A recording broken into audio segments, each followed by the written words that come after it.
እንዳሃበልና ዝኸበርኩም ተመልከትና ናይ ሰዓት 6 ፈርቃን ዜናታት ቴሌቪዥን ትግራይ ጀሚሮም ኣለዉ ሳራ ብርሃሌ ዜናታት በመቅራብ ዓለም ፀሐይ ሓጎስ በመዳይ ምልክት ቋንቋ ምስ መላእ ሰውሚያ ስቱዲዮ ሰዓቲና ሓብራዊ ጻኒት ክንገብር ናፈላማይ ዜና ከስግረኩም ኣብ ክልል ደቡብ ጅንካ ከተማ አስተራይ ሕማም ማርበርግ ቫይረስ ዝለዓለ ሓደጋ ሞት ከስዕብ ዝኽእል በመሆኑ ልዑል ጥንቃቐ ከም ዘድልዩ ተገሊጹ ዘሎ ጸብጻብ ድማ ንሳ ተስፋ ያሰናድያቶ ዘላ حمام ماربرغ بزبحال فيروس زمص خوينو بقليلو كسفحفح زخل زلعل ناي موت حدغا زسعب حدغኛ حمام مخانو سبيشاليست ህፃናትን አባጽሕን ኮምፕሬሄንሲቭ ስፔሻላይዝድ ሆስፒታል አይደር ዶክተር እዝራ ፋንታሁን ገሊጾም ማርበርግ ቫይረስ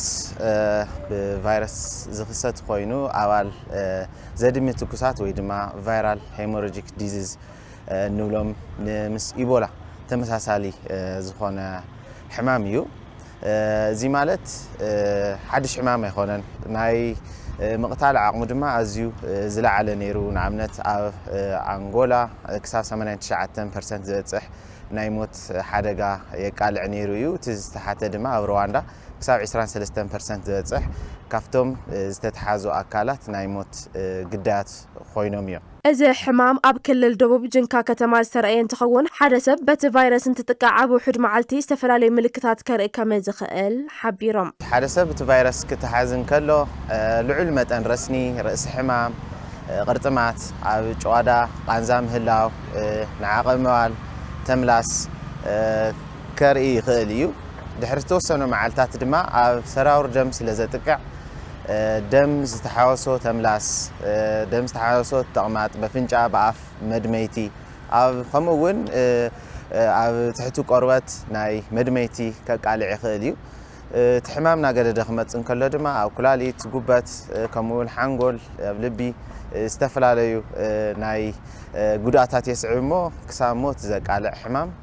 ከጋጥም ይኽእል እዩ ሕብረተሰብ መከላኸል መንገዲ ሕማም ተረዲኡ ከይተደናገጸ ብጥንቃቐ ዕለታዊ ናብርኡ ክገበረ ዶክተር እዝራ ፋንታሁን ኣተሓሳሲቦም ቶም ቅድም ክብል ዝገለጽኩም ምልክታት ሓደ ሰብ በቲ ሕማም ምስ ተተሓዘ ካብ ካልኣይ መዓልቲ ጀሚሩ ክሳብ 21 መዓልቲ ዘሎ ግዜ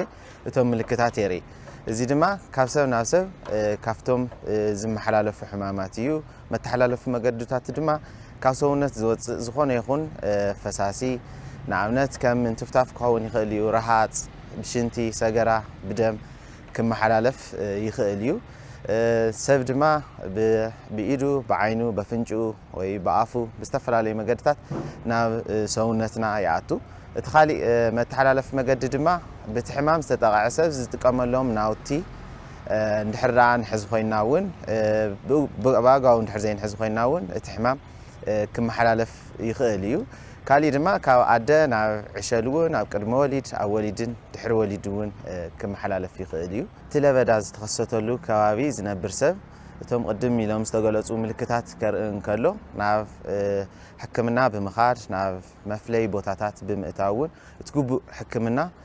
ክረክብ ይኽእል እዩ ስለዚ ናብ ሕክምና ክንርኢን ከለና ማርበርግ ቫይረስ ክሳብ ሕዚ ብዕሊ ዝፍለጥ ክታበት ይኹን ንዑ ዘጥፍእ መድሓኒት የለን ኮይኑ ግን ሕክምና ይብሉን ማለት ይኾነን ደጋፋይ ዝኾነ ሕክምና ይግበረሉ እዩ እዚ ማለት ፈሳሲ ምትካ ዘድልዩ ኤሌክትሮላይት ዝበሃል ንጥረ ነገራት ምትካ ደም መፍሰስቲ ተሃልይውን ደም ምትካ ናይ ትንፋስ ፀገም ዘጋጥሞም ናይ ምትንፈሲ ሓገዝ ምግባር ዝኣመሰሉን ሕክምና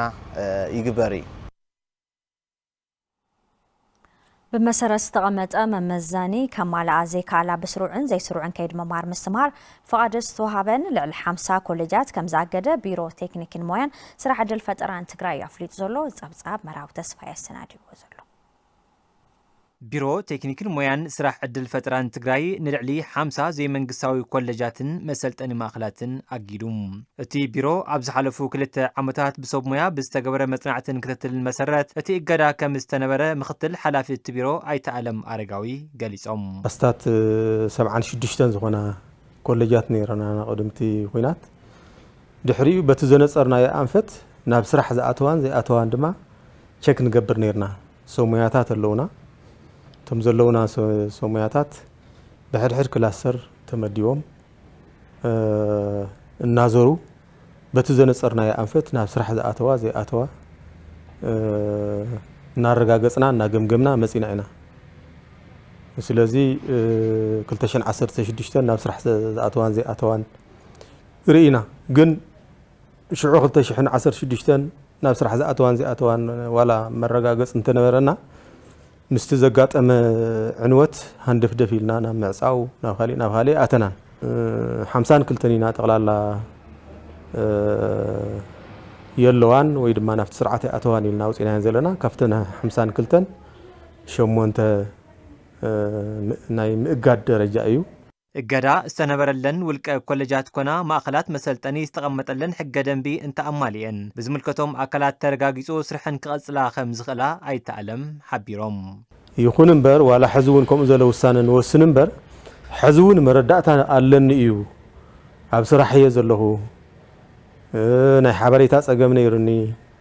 ወይ ካሊእ ወድዓው ጸገም ነይሩኒ ኢሉ ዝመጽእ ዝኾነ ይኹን ትካል እንተሃልዩ ምርድዳ ይከኣል እዩ ምስትኽኻል እውን ይከኣል እዩ ማለት እዩ تقليلا نسرح زي اللوانيو تقليلا حاسس الكون زي ركا زتسأنا إني هوا مالتي بسرعة أنت وصلنا مجمريا لطفنايو أو استفلالي محورة وميديا لطفنايو استوصلنا كليات تجاجيهم يهم مردات عني النأيو توسخي نفتو حدش سرعة تمرتي وين حدش سلطنة فقدنا زي محدثنا ون ناوعنا جيجا أيو ريبورتنا واخم زي مقراونا ون جيجا أيو ناوزوا نقرب نيرنا ناولا نقرب نيرنا إلين يتعريلنا إلين زمسا الله وسناتين زين كم عراري إلين جرناينا ኣብ ዘበነ ትምህርቲ 2018 ዓመተ ምህረት ልዕሊ 30,000 ተምሃሮ ብመደበኛ ንልዕሊ 200,000 ሓጸርቲ ስልጠናታት ንምሃብ ኣብ ምንቅስቓስ ከም ዝርከብን መብዛሕትአን ናይ መንግስትን ገበርቲ ሰናይ ኮሌጃትን ኣብ ምምዝጋብ ከም ዝርከባ ኣይተኣለም ኣረጋዊ ኣብሪሆም ብዘይካተን ኣብ ትሕቲ ወረርቲ ዘለዋ ምዕራብ ዘለዋ ሰለስተ ኮሌጃት ኣለዋና كم ونف وسناوسن زلواخ من اللماطة إيروب دوهان زياتنون بمولع عقمن يسرح الله الكاي توسدن تعنوت أو كل زلوا أنا ونزلوا كم زلوا وسيركا ترداري ناورينا مستن مرارحة كلجات زرزرتي نايك بلا سرعتنا هم يكون اللوزول ترداري ناينا ስለዚህ 30,000 በመደበኛ ህንቅቦሎ ይናዘለና ተቆጽሪ ዝገደብና ይኮነን ማለት እንታይ እዩ ሶርስ ወይ ድማ መበገስ ንሕዘነ ተቆጽርና ናይ ቢሮ ትምህርት መረዳእታ እዩ ተመዛበልቲ ዞባ ምዕራብ ትግራይን ሰራሕተኛታት ኣብያተ ጽሕፈት ወረዳ ታሕታይ ቆራሮን ዝባጽሑ ዝራእቲ ስድራ ስዋኣት ከም ዝዓጸድዩ ተገሊጹ ዘሎ ንጸብጻብ መለስ ኣባዲ ገብረ መስቀል ኪሮስ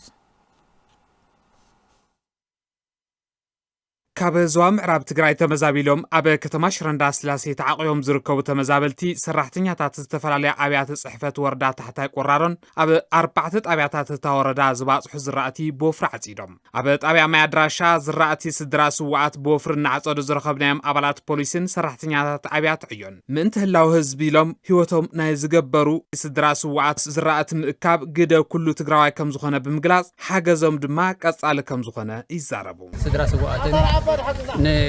عقمة كامتات زخونو نايت محبرسب أكلات نزيد الرأتهم بما يكيف أساس كيف بلاشوا ناقوف أم كسعزته هو مسعاتهم كان حجز بتعميهم درس بلنا نفس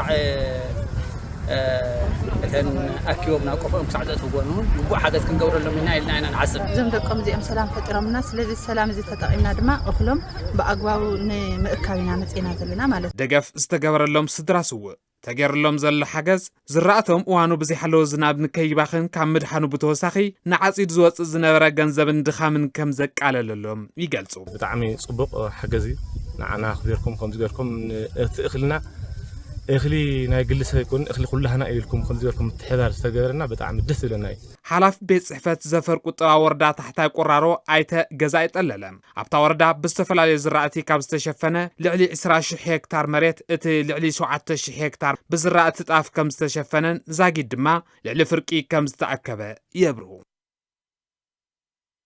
بسنكي حزرات بجت استمال أجلجلوت مهاب يتقدم كم زلو حافشة هوسبيتال لشرارو معني قاليس زلهم ورداتات كابزر خبوا بجت 15 مئتاوي نوسبيتالات كبا مقبار نتي كم تقراي عب هوسبيتالات قاعد يمزلو حزرات بجت مفتحي كم زقنا جماعة بيروت أنها تقراي قاليس زلو تبزاب شويت ملالة مع سنادياتو ኣብ ሓፈሻዊ ሆስፒታል ማያን ሸራሮ ዝረኸብናዮም ተሓከምትን ሰሙያት ጥዕናን እቲ ሆስፒታል ካብ ዝሓለፉ ዓመታት ዝሓሸ ኣገልግሎት ይህብ ምህላው ይገልጹ ንሕና ጽቡቕ ኣገልግሎት እንሄ መድሓኒቶም ብኣግባብ ክትትሎም ብኣግባብ ሙቐቶም ብኣግባብ ኩለን ብኣግባብ የንዋል ሕዚ ንየ ግልጋሎት ጽቡቕ እዩ ካብ ናይ ዓሚ ቅድሚ ዓም ዝነበረ በብግዚኡ እንዳተመሓሸ ይዝርከብ ዘሎ ኩሉ ኢንፍራስትራክቸር ዝዓነወሉ ሆስፒታል ካብ ዜሮ ተወጊሱ አገልግሎት ዝህብ ዘለና በፐርሰንት ዋላ ከ50 እስከ 17 አካባቢ% አገልግሎት ይህበልና ኢና ንሓስብ በተለይ ግን ሪፈር ዝበሃሉ ኬዛት ቀንዲስና ኢና አካይድ ስራሕ ሓፈሻዊ ሆስፒታል ማያን ሸራሮ አይተ ገብረ ህይወት መዝገበ እቲ ሆስፒታል ኣብ ትግራይ ብዝተኻይደ ጆኖሳይዳዊ ኩናት ሙሉእ ብሙሉእ ከም ዝዓነወ ብምዝኽኻር በተሳትፎ ህዝቢ ሰራሕተኛታት እቲ ሆስፒታልን መዳርግቲ አካላትን ዝሓሸ አገልግሎት ንምሃብ ከም ዝበቕዐ ገሊጾም ይኹን እምበር ብሰንኪ ሕፅረት በጀት ዝተማልአ አገልግሎት ክህቡ ይጽገሙ ምህላዎም ይረድኡ እቲ ዘሎ ግልጋሎትን ናይቲ ሆስፒታል በጀትን ዝማጣጠን ይኮነን በተለይ በዚህ ሕጂ ሰዓት ከዓ ብዝተወሰነ ዝድጉፍና ዝነበሩ ዝተፈላለዩ ገበርቲ ሰናይ ዳርጋ የለውን ክበሃል ይከኣል በጀትስ 2 ሚልዮን እዩ መድሓኒት 2 ሚልዮን ዝዕደግ መድሓኒትስ ሓደ ሰብ ብክልተ ካርቶን ሒዝዎን ዝኸይድ እየን ዚር ከቢድ ሓደጋ ኣለና ኣብ ቢሮ ጥዕና ትግራይ ኣብ ምሕካምን ክንክንን ተተካእ ከይዲ ስራሕ ኣይተኪደ ተኽሉ ኣብ ኩለን ሓፈሻዊ ሆስፒታላት ሕፅረት በጀት ከም ዘሎን ነዚ መፍትሒ ድማ ወረዳታት ካብ ዝተበጀተለን በጀት እቲ 15 ሚእታዊት ንሆስፒታላት ክህባ ምግባርን ይብሉ ንዘላቂ መፍትሒ ኣብ 2001 አቡጃ ዲክላሬሽን ዝበሃል ኣሎ ማለት ኩለን ናይ አፍሪካ ሃገራት ዝተስማዕምዑ ጥዕና ዝምልከት ማለት ኣብ ሕድ በጀተን 15 ሚእታዊ ንጥዕና ካውዕሎ ኣለዎን ይዝብል ከም ሃገር ከም አፍሪካ ኩለን ሃገራት የንፈርመናሉ ተግባራው ዝገበራሉ አባና ግን ብዙሕ ተግባራው ዘይተግበር ሕዚ መቀለስ እንደ 1 ቢልዮን በጀታ ኮይና መቀለ መምሕዳር 150 ሚልዮንስ ነተን ናይ መቀለ ዝንዋን ምድጓም ክውዕል ክኽእል ኣሎ ነዘን ጥዕና ትካላት ዓቢ ዘላቕን መፍትሕን ግን መድሕን ጥዕና ኢምፕሊመንት ምግባር መድሕን ጥዕና እንዳር ተኣታቲ ኮይኑ ንብሎ ዘለና ፀገማት ብሙሉእ ክፍታሕ እዩ ማለት ምክንያቱ እቲ መድሓኒት ዝወስዶ ዘለዋ ታን ዝርከበንተን ጥዕና ትካላት ዝወስደን ዘለዋ ብነፃ አገልግሎት የንዝባ ዘለዋ ዳርጋ 80% ልዕሊ 80% ብድሕሪ ዝምልሰለን አካል የለን እንድሕር መድሕን ጥዕና ተሓቂፉ ኮይኑ ሕብረተሰብ ግን ዝምልሰለን ለቀዲም ዝህበን አካል ኣሎ ማለት ቤት ጽሕፈት ዳግመ ህንጸትን ሕውየትን ትግራይ ብልዕሊ 4.2 ሚልዮን ብር ዝተዓደገ ናውቲ ትምህርቲ ንሰለስተ ኣብያተ ትምህርቲ ወረዳ ዛናዩ ኣከፋፊሉ ዘሎም ዘበርከተሎም ሓገዝ ኮምፒዩተራትን መጻሕፍትን ብጆኖሳይዳዊ ኩናት ዝጓደለ ጽሬት ትምህርቲ ናብ ንቡር ንምምላስ ዕዙዝ ግደ ከም ዘለዎ ድማ ተምሃሮን መምህራንን እቲ ወረዳ እዮም ኣፍሊጦም ዘለው ንጸብጻብ መለስ ኣባዲ ኣስቴር ገብረስሉስ ከምስክ ተርቡ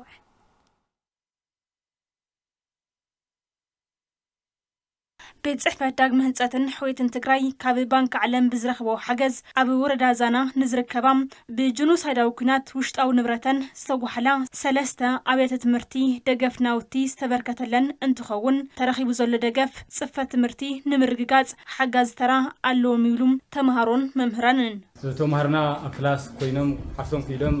ዘይ ትራንስፖርት ክፍተኑ እሕና እውን ሓገዝ ኮይና ክንሰርሕና ንሓስብ ሓገዝ ዝሃበና ብጣዕሚ ይቐኒልና ባህርቲና ግን ብደረጃ ወረዳ ድማ መብራህቲ ቆፂሉ ሓገዝ ንኽገበረልና ኢሉ እውን ተግባራዊ ኮይኑ ክፍተኑ ኢና ንላው ንሕና ኩን ንቐጻላይ ዘሎ ማትሪክ ተፈተንቲ ስለ ዝኾና ተን ኮምፒዩተራት እዚአን ብደንቢ ለሚድና ክንጸንሕ ኣተሓባሪ ዳግመ ሕውየትን ህንጸትን ትግራይ ወረዳ ዛና ኣይተከሰተ ዕቑባይ እቲ ሓገዝ ብልዕሊ 4.2 ሚልዮን ብር ዋጋ ዘለዎም ንሰለስተ ካልኣይ ብርኪ ኣብያተ ትምህርቲ ዝውዕሉ ናውቲ ምዃኖም ይዛረቡ ንሰለስቲአን ካልኣይ ብርኪ 105 ኮምፒዩተራት ንክልተ ካልኣይ ብርኪ ስካን ፕሪንት ከምኡ እውን ፎቶኮፒ ዝገብራ ክልተ ዘመናዊ ማሽናት ሰለስተ ቬንቲሌተር ንሰለስቲአን ካልኣይ ብርኪ ሓደ ሕደን ማለት እዩ ካልኦት ናይ ኤሌክትሮኒክስ ኣቑሑት ብተወሳኺ ተምሃራይ ካብ ህፃንነቱ ትሒዙ ብቑዕ ስነ ኣእምሮ ክሕዝን ኣብ ትምህርቲ ዘለዎ ኣፍቅሮት ክዓቢ ካብ ቀዳማይ ክሳብ 4ይ ክፍሊ 1200 ናይ ህፃውንቲ መፅሓፍቲ ወይ ስተርቡክስ ንብሎ ዘጠቃለለ ርክክብ እዩ ኣማሓዳሪ ወረዳ ዛና ኣይተ ሙላት ሒደጎ እቲ ትካል ብሰንኪ ወረርቲ ዝተቃጸላን ዝተጓሓላን ኮምፒውተራትን መጽሓፍትን ንምትካ ንዝገበሮ ሓገዝ የመስግኑ በጽሕ ዕንወት ንምድባስ ምንቅስቃስ ጀሚሩ ኣሎ ክሳዕ ሕዚ ብሞያኦም ብጉልበቶም ኣብዚ ፕሮጀክት እዚዩ ዝተሳተፉ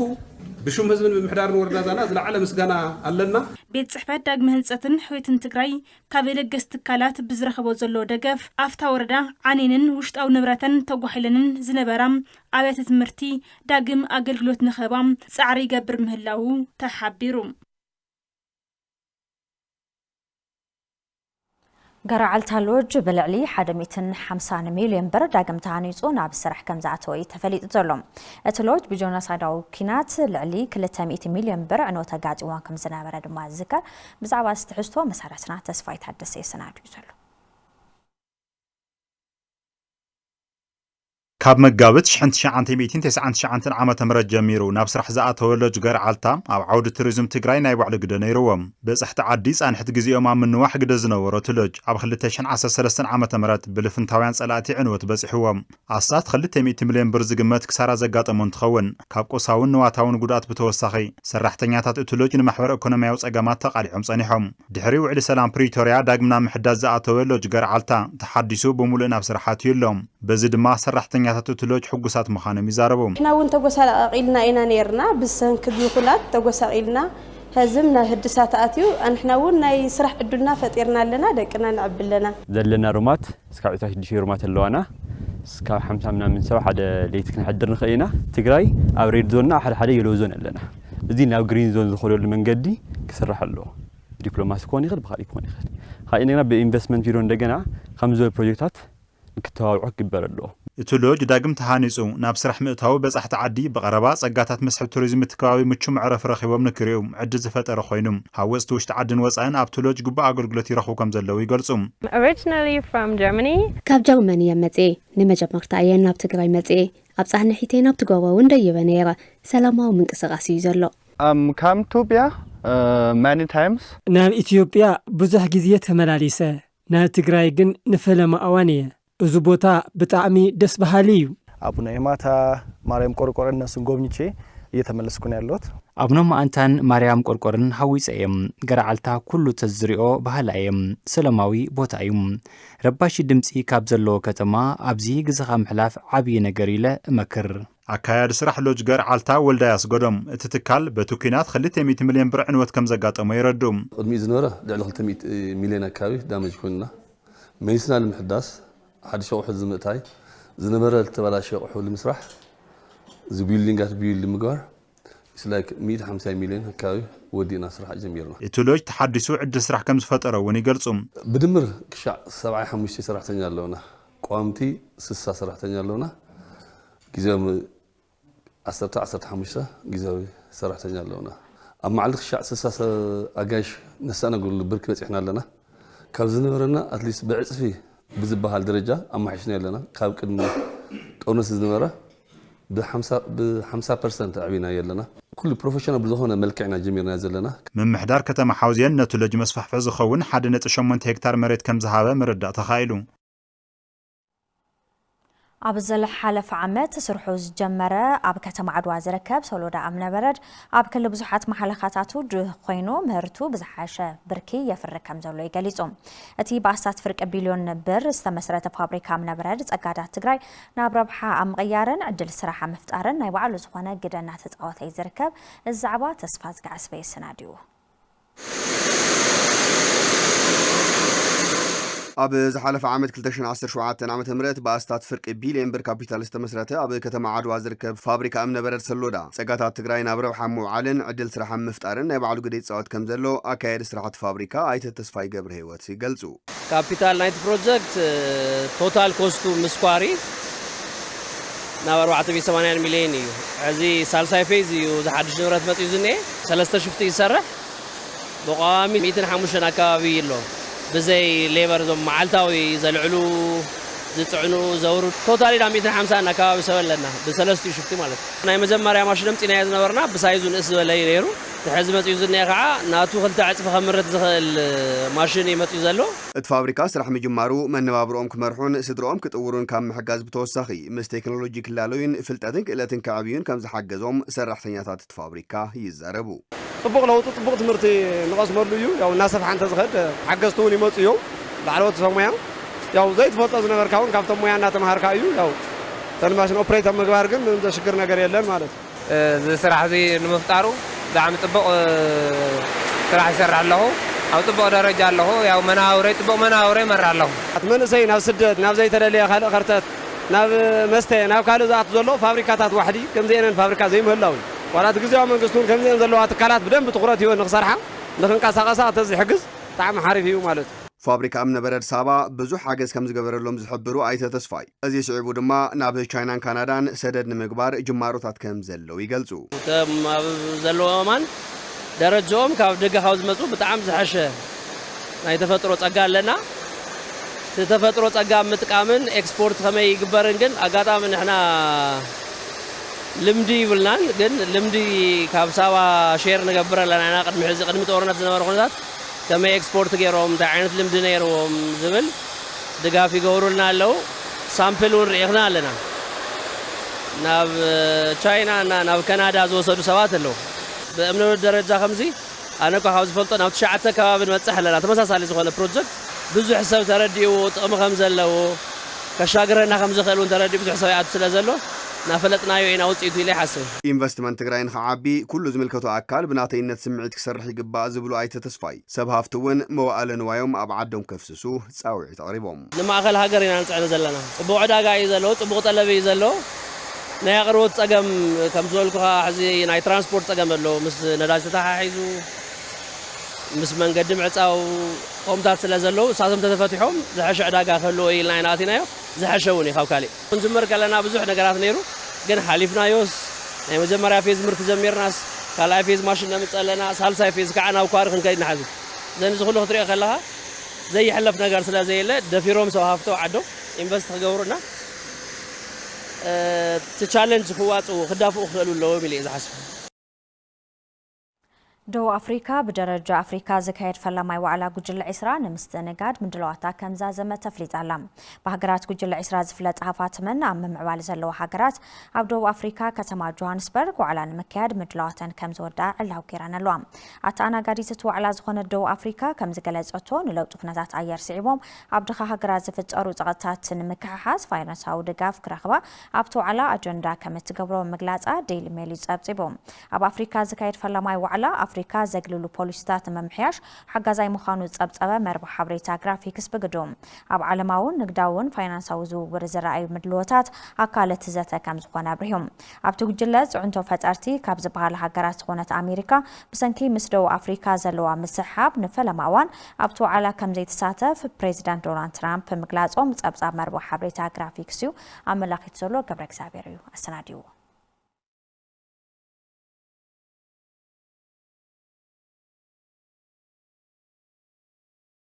زخبركم تملكتنا كاب تلفزيون تግራይ بقطعنا تخታተልኩም ዘለኹም ዜናታት ቴሌቪዥን ትግራይ ቀጽለሉ ሕዚ ድማ ሓበን ካሕሳይ ጸብጻባት ስፖርት ቀርበልና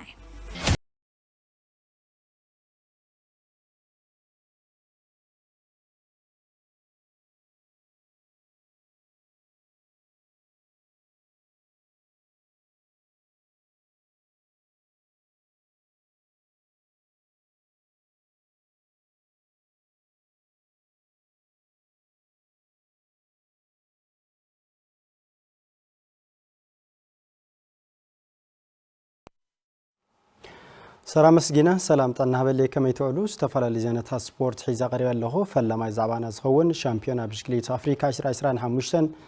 بأسنادانت هاجر كينيا حريل مكاد جميل له إثيوبيا دما فلما يورك ميداليا بشكليتنا سجى كحساي رخيبا لام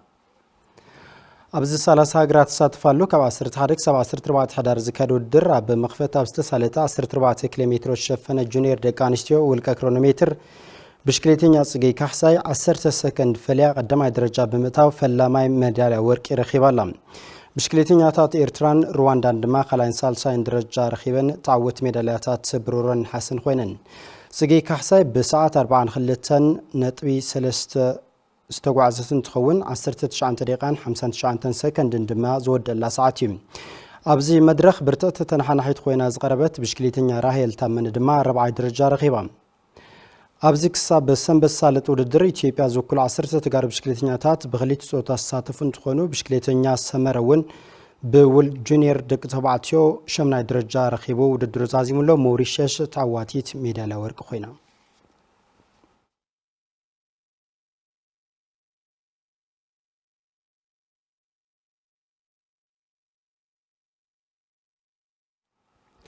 ዝርዝርና በዝሓዝናል ዛባ ውሽጢ ዓዲ ክምለስ ከለኹ ኣብ ቀጸልቲ ሃገራውን ኣህጉራውን ውድድራት ውጽኢት ንምዝጋብ ተዳልዮም ከም ዘለው ኣትሌታት ሓጺነ መጺን መስፍን ገሊጾም ኣለው ዘመን ብርሃነ ካብ ዝወርሕ ጀሚሩ ብብርኪ ክልል ኮነ ሃገር ንዝሰናደኡ ውድድራት ካብ ውድድር ናብ ውድድር ተሞክሮ ብምርካብ ዝናድ ውጽኢት ንምዝጋብ ከም ዝሰርሑ ኣባላት ጋንታ ኣትሌቲክስ ሓጺን መጺን ኢንጂነሪንግ መስፍን ይገልጹ ኣብቲ ዘሎ ውድድር ብከም ዝበለጸ ከም ንወዳደር እርግጠኛ ብዙሕ ውጽኢት ከም ነምጽእ ኣብዚ ነበርናዮ ዕፅዋን ክባንካስ ኣብዚ ፈንፂሕና ወፂናስ ኣብዚ ቀረባ ዓመታት ዝኣክል ውጽኢት ለምጽእ ቃጻሊ ሰሪሕና ብልበለጸ ውጽኢት ከም ነምጽእ ተስፋ ይገብር ጽዒርና ኣስፋልት ይኹን ግዛ ይኹን ሰሪሕና ናዕሉ ክሮስለ ናዕሉ ትልናዕል ስለንሆ ኩሉ ጽዒርናስ ካብቲ ጎይናዮ ላዕል ንጎይ ንጻርና ማን ውድድር ይንሓልፍ ኣብ ናይ ሃገር ይኹን ኣብ ናይ ባዕልና ናይ ክልል ይኹን ኩሉ ውድድር ብዝግጅት ኢና ንሰርሕ መስቲ ለነበረና ኩነታት ምስቲ ናይ ትግራይ ኩነታት ለነበረ ምስቲ ለሎ ጽንተ ምስቶም ኣትሌታት ሓደሽቲ ምዃኑ ኣብ ክልተ ውድድር ኢና ኣብ ሃገር ስፔሲፊክ ጌርና ክንወዳደር ፕላን ኣውፅና ሒዝና ኣለና ሓደ ጥንክር ዝበሉ ኣትሌታት ሓደ ዝተወሰነ ኣትሌታት ኣብ ኢትዮጵያ ሻምፒዮና ካልኡ እንደገና ናይ ዓለም ወጣቶች እና ታዳጊዎች መጣሪያ ያለው ኣብ ሰነ 11 ልካሄድ ኣብ አዲስ አበባ ይክልቲዩ ስለዚህ ኣብዚን ጠንኪርና ንምስራሕ ኣብዚን ክልተ ሰለስተ ተጋሩ ልክዕ ከምቶም ሃገሮም ለጸውዕ ለለው ተጋሩ ክልተ ሰለስተ ተጋሩ ናብቲ መድረኽቲ ንምውቃዕ ኢና ተኩርና ሰርሕለና ፍታና ወጣት ማለት እዩ ኣትሌታት እታ ጋንታ ኣብ ልምምድ ኮነ ኣብ ውድድር ማህሰይቲን ተጋጥምዎም ቀልጢፎም ናብ ውድድር ክምለሱ እኹል ሕክምናን ክትትልን ከም ዝግበረሎም በዓል ሞያ ብቕዓት ኣካል ማስረሻ ገብሩ ይሕብር ብጥዕናኦም ዝተማልአን ክኾን ያው ብድርጅት እውን ጽቡቕ ዝኾነ ሓገዝ ስለዝግበረልና ኣሎ እቲ ሓገዛት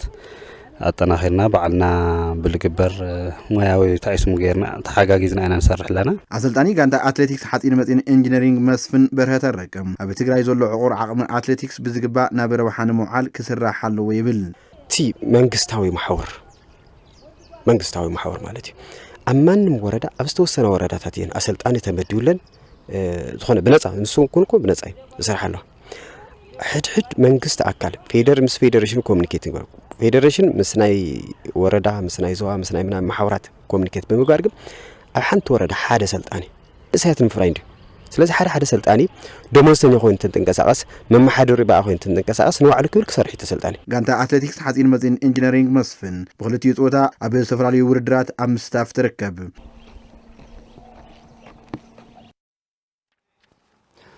ኣብ ከተማ ኣክሱም ውድድራት ማውንቴን ብሽክሌታ ብምስላጥዮም ዝርከቡ ንጸብጻብ ፍስሓ መዝገበ ብርሃነ በየነ ከም ሰብ ከቕርበ እዩ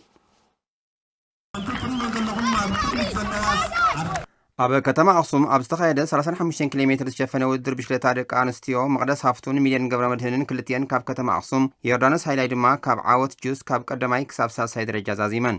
ኣብ መንጎ ደቂ ተባዕትዮ ኣብ ዝተኻየደ 70 ኪሎ ሜትር ዝሸፈነ ዝለዓለ ንሕንሕ ዝተረኣየሉ ውድድር ድማ ክሩቤል የማነ ካብ ሁሉ ስፖርት ቀዳማይ ደረጃ ሒዙ እንትዛዝም ናትናኤል ኣበበ ካብ መባእታዊ ሆስፒታል ዝተፋደል ዓዲግራት መርከብ ተስፋይ ካብ ሁሉ ስፖርት ካልኣይን ሳልሳይን ሒዞም ዛዚሞም ከተማ ኣክሱም ብምውካል ዝተወዳደረትን ቀዳመይቲ ዝወፀትን መቕደስ ሃፍቱ ውፅኢት ብቑዕ ምድላው ንዓወት ከም ዘብቅዕ ትዛረብ ኣሰልጣኒ ብሽክለታ ግልጋሎት ማይ ከተማ ዓዲግራት ኣይተ ሃይላይ ኪዳነ በብዓመቱ በዓል ሕዳር ጽዮን ንምኽባር ኣብ ዝግበር ውድድር ኩሉ ግዜ ከም ዝሳተፉን ውድድር ብሽክለታ ትግራይ ክጠናኸር ሰብ ሃፍቲ ሓገዝ ክገብሩን ይግባእ ይብል ኣብ ትግራይ ዘሎ ናይ ሳይክል ውጤት እና በዓል ሃፍቲ ዘሎ በዓል ሃፍቲ ነቱ ሳይክል ኣብ ምዕባይ ኣይዙኸማል ኣብ መንግስታዊ ጥራሕ ክኾኑ ይብሉ ኣቦ ወንበር ኮሚቴ ብሽክለታ ከተማ ኣክሱም ኣይተ ሙሉዓለም ነጋ በዓል ሕዳር ጽዮን ንምድማቕን ምሕዝነት ንምጥንኻርን ካብ ዝተፈላለያ ወረዳታትን ጋንታታትን ዝመፁ ተወዳደርቲ ይሳተፉ ከም ዘለዉ ይገልጽ ደቂ ተባዕትዮን ደቂ ፆታ ናይ 6 ጋንታታት ካይደልና እዚ በዝመነሰይ ተባቢዑ ናብ ጽቡቕ ደረጃ ንምብጻሕ ዝመነሰይ ልነቓ ተባሂሉ ተወሳኺ ምስ በዓል ተሓሒዝና ዘዘጋጅና ኣብቲ ውድድር ብሽክለታ ብክልቲኡ ፆታን ከተማታት መቐለ፣ ዓዲግራት፣ ኣክሱም፣ ከተማ ሽረን ሸራሮን ዝወከሉ ልዕሊ 30 ተወዳደርቲ ዝሳተፉ ከም ዘለውን ሕዳር 12 2018 መፈጸምታት ክረክብ እዩ።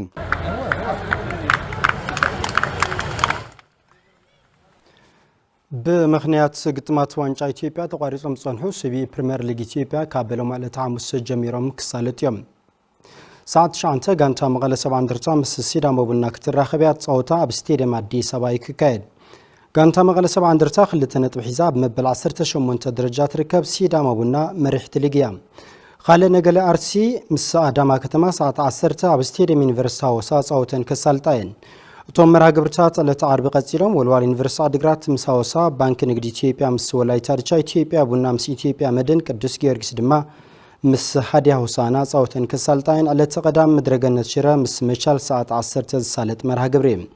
ንግጥማት ሰብኢ ፕሪምየር ሊግ ኢትዮጵያ ጋንታ ሲዳሞ ቡናን ቅዱስ ጊዮርጊስን ብ12 ነጥቢ ይመርሖ። መቻል ብ11 ነጥቢ ኣብ ሳልሳይ ደረጃ ትርከብ። ምድረገነት ሽረ 5 ነጥቢ ዋህሊላ ኣብ መበል 13 ደረጃ እንትስራዕ። መቐለ 70 እንደርታ ብ2 ነጥቢ መበል 18፣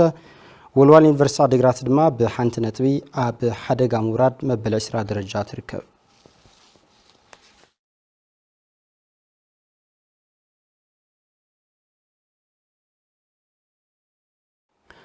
ክቡራት ተመልከትና ዜናታት ስፖርት ቴሌቪዥን ትግራይ በቀጥታ ንቀትሪ ሰዓት 6 ፍርቃን ዝተሰናድዎ ኣብ ምክትታል ጸኒሕኩም ሰናይ ምክትታልኩም መስጊና በብዘለኩም ሰናይ ግዜ ሳራውን ይመስክ